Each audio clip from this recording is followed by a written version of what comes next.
The incredible scale and destructibility of Battlefield 4's multiplayer almost feels like developer DICE is showing off. Especially in the PC version's 64-player battles, it gives us the power to create the same sort of jaw-dropping scenes we usually see in scripted single-player campaigns. As expected, Battlefield 4 is gorgeous, ambitious, and memorable, even on the smaller-scale Xbox 360 and PlayStation 3 versions. Meanwhile, the single-player campaign embarrasses itself by abandoning the dynamism that defines Battlefield. Come on! We're not there yet! Battlefield 4 is mostly the same game across these three platforms, but on 360 and PS3, its online player count drops from a max of 64 to 24, and maps with 5 or more capture points scale back to just 3. In concept, this sounds like a busted version of Battlefield, but it's tuned well to the scope current-gen consoles can muster. It isn't as mentally or tactically stimulating when there's less at stake or fewer things to think about, but the moment-to-moment action and the feel of many weapons and vehicles is just as great. Battlefield 4 on current-gen has enough to keep it as interesting as it has ever been on console.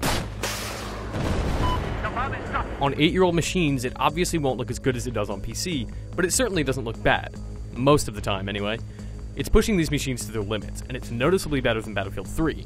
The sense of scale and detail is really only undermined by a few visual anomalies. Stuff still falls apart, but it doesn't always look the best. Small structures will have awkward texture changes before they crumble, but the bigger scale destruction, like a hotel collapsing, a smokestack falling over, or a dam breaking, all look really, really freaking cool.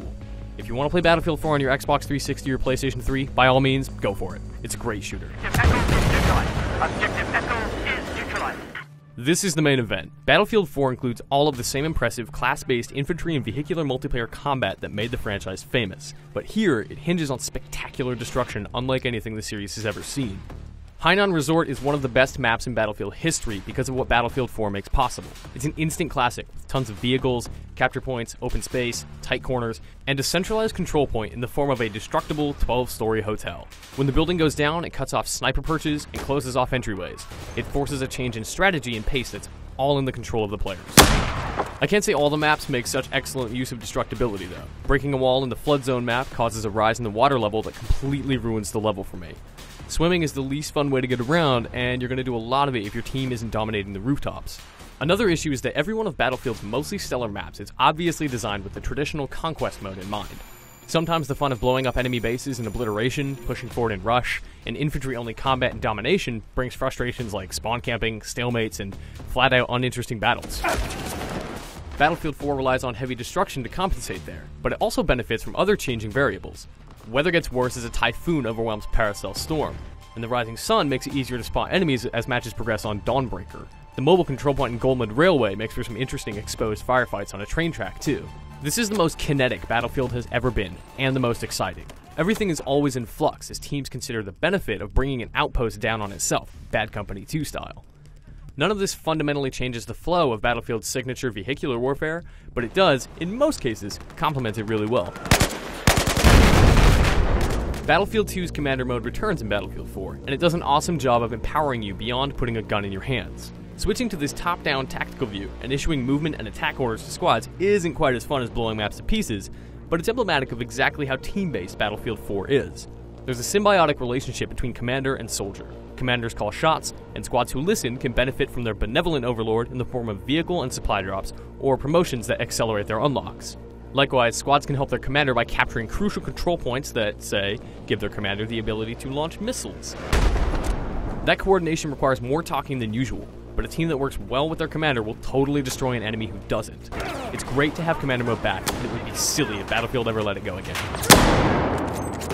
For all the great dynamic play that happens in multiplayer, Battlefield 4's single-player campaign is soulless showboating that tries too hard to artificially force it.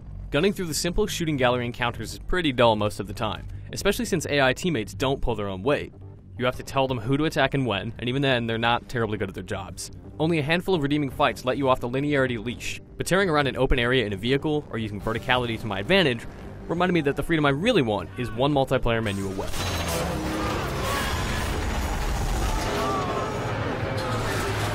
The story of a mounting war between the Chinese, Americans, and Russians is meant to be this evocative and emotional experience for your squad, but it ends up as nonsense that lacks the subtlety and grace necessary to create empathy.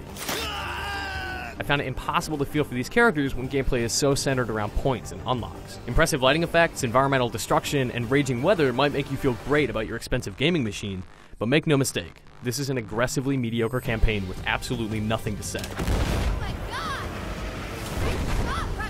As usual and as expected, Battlefield's terrific competitive game is the heart and soul of the series. DICE has finally succeeded in hooking up Battlefield 2's Commander mode with Bad Company 2's Destruction and Battlefield 3's impressive looks. On current-gen platforms, the visuals take a major hit, and while the smaller scale is certainly still great, it's not as impressive as 64 players, and it feels a bit like a lesser game. It's disappointing that its single-player production values are so much more ambitious than its actual gameplay, but that campaign is an afterthought tacked onto some excellent multiplayer warfare. IGN has many more videos of Battlefield 4, but here's an extended clip of an obliteration match on Xbox 360.